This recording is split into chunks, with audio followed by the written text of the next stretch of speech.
여러분, 지금 전 세계는 총성 없는 전쟁 중입니다. 바로 자원을 둘러싼 싸움인데요.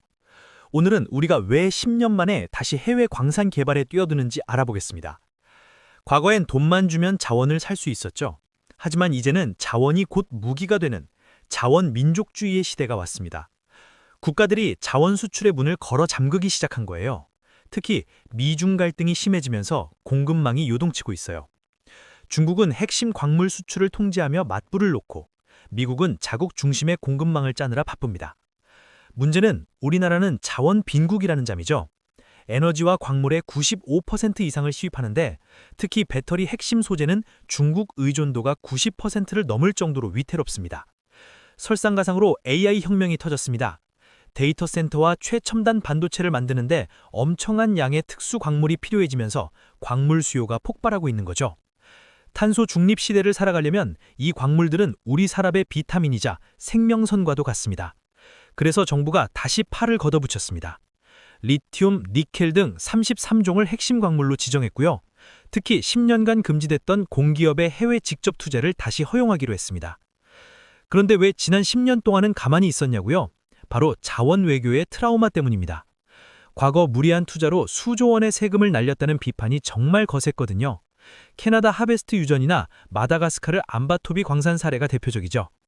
비싸게 샀는데 유가는 떨어지고 적자는 쌓이면서 세금 먹는 하마라는 오명을 썼습니다.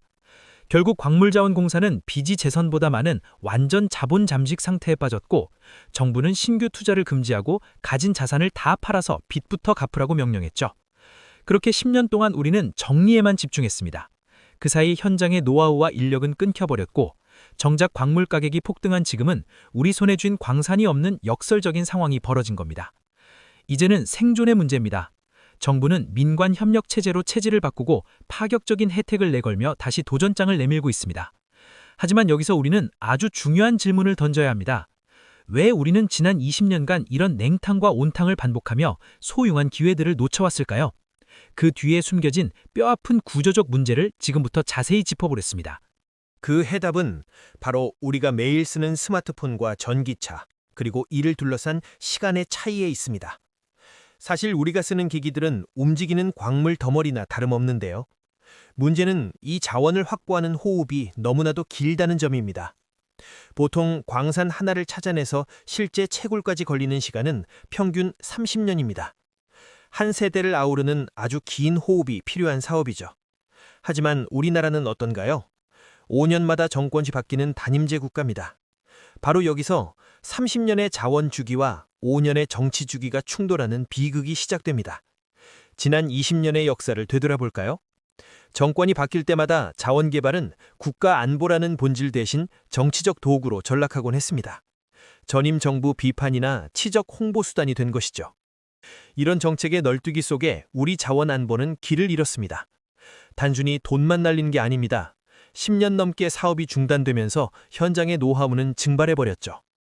교육 현장도 예외는 아니어서 대학의 자원공학과는 위축기였습니다. 무엇보다 뼈아픈 건 해외 파트너들과의 신뢰가 완전히 무너졌다는 사실입니다. 한국은 정권만 바뀌면 계약을 깨고 떠나는 믿을 수 없는 나라라는 낙인이 찍혔습니다. 결국 우리는 국제 협상 테이블에서 소외되기 시작했죠. 이게 왜 우리의 문제일까요? 자원 확보 실패는 곧장 우리의 지갑을 타격하기 때문입니다. 전기차 배터리 원가의 80%는 광물값이라는 사실을 기억해야 해요. 공급망이 흔들리면 전기차 가격은 1,000만 원 넘게 폭등할 수 있습니다. 또한 AI 시대의 핵심인 데이터 센터 운영 비용도 걷잡을 수 없이 치솟게 됩니다. 결국 삼성전자나 LG에너지솔루션 같은 우리 기업들이 흔들릴 수밖에 없어요. 이건 청년들의 양질의 일자리마저 위태로워지는 생존의 문제인 셈입니다. 다행히 최근 변화의 바람이 조금씩 불고 있습니다. 정부가 다시 공기업의 손발을 풀어주며 민간 협력 체제로의 전환을 시도하고 있거든요. 하지만 이번에도 반짝하고 끝나선 절대 안 됩니다. 과거의 실수를 되풀이하지 않기 위해 더 견고한 시스템을 만들어야 할 때입니다. 전문가들은 이제 정권의 향방에 흔들리지 않는 자원안보 특별법 같은 법적 기반이 반드시 필요하다고 강조합니다. 법이 든든한 울타리가 되어줘야 하죠. 공기업은 리스크가 큰 탐사를 맡고 민간은 효율적인 운영을 담당하는 전략적 역할 분담이 정착되어야 합니다. 각자의 강점을 살리는 방식이에요.